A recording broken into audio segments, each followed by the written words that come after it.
Alright, so this is how to skim coat your ugly, rough wall. From years of having paint on it to hanging pictures and patching small holes, our walls can become a mess. So let's get them smooth.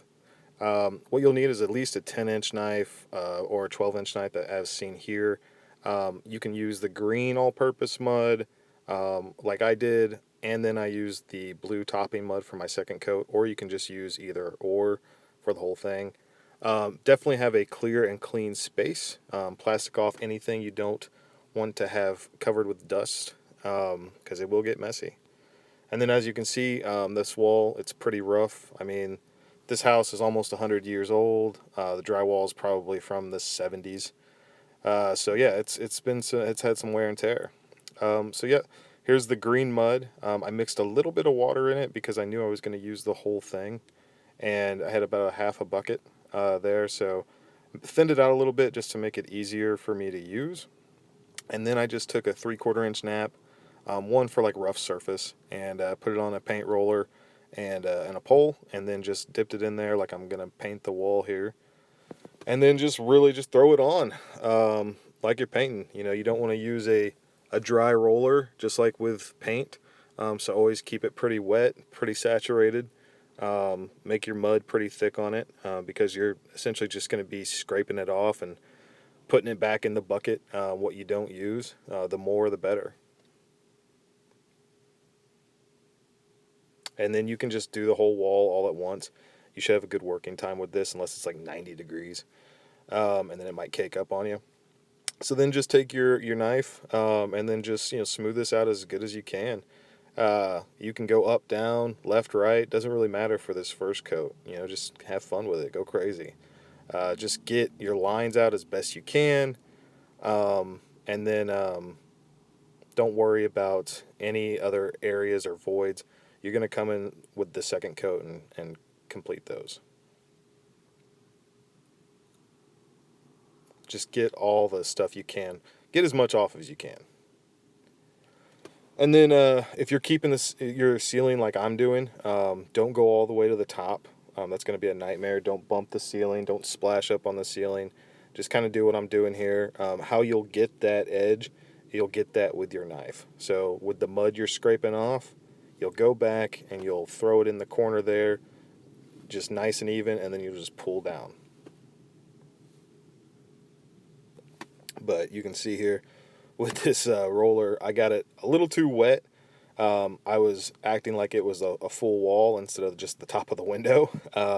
So yeah, I got a little crazy there. Luckily, I didn't get anything on the ceiling. So don't do what I just did. Unless you're crazy.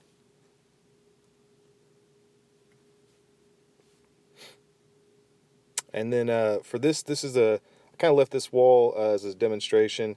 Um, if you're not going to finish the wall that's in the corner, I would go sideways instead of going straight down.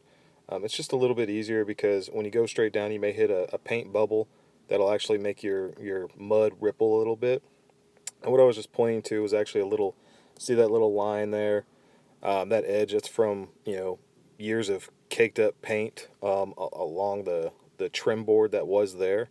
So I didn't tear that out. You can if you want. What I'm doing is just filling in the voids, and then with the second coat, I'm going to go over that, and that thing's going to be very smooth. But you may want to tear it out and make it to where it doesn't rise up. Um, I don't think you'll really have to. You should be able to get it with your second coat. And then once this dries, just take any knife you got and just go over it like this. Try to scrape out any of the big bumps and everything. Clean it up as good as you can. And you can see those four dots right there, those blue dots. Those are actually just bump outs from the old drywall. They're actually pretty smooth to touch, and they even stay around for the second coat. But it's all smooth. And then once I get a good primer on there, I'll paint it. You'll never know. But that gash up in the left top of the screen, that void's gonna get filled in with a second coat. So I mean, this looks pretty ugly. So don't freak out. You can scrape and sand, and you'll be all good.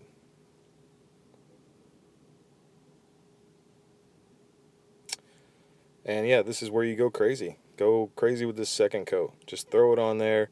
You're going to scrape it tight to the wall, meaning you can use a good amount of force to get it off. Like I said, you're really just focusing on those voids. You shouldn't have any like bumps or anything that you got to kind of like feather out. That's what you really want to avoid on that first coat is any bumps. Try to avoid feathering things out. Just fill voids. That way you can scrape things off tight and really have a smooth finish. And this is it still wet, but it's pretty much done. I went all kinds of directions. Like I said, it doesn't matter. And then you can see it's dry. See those blue spots are still there, but man, they're smooth as can be. And even the window, you can see the window, it's all smooth around the edges. But yeah, guys, like and subscribe this, please. If you got any comments, please hit me below, and I'll keep it coming.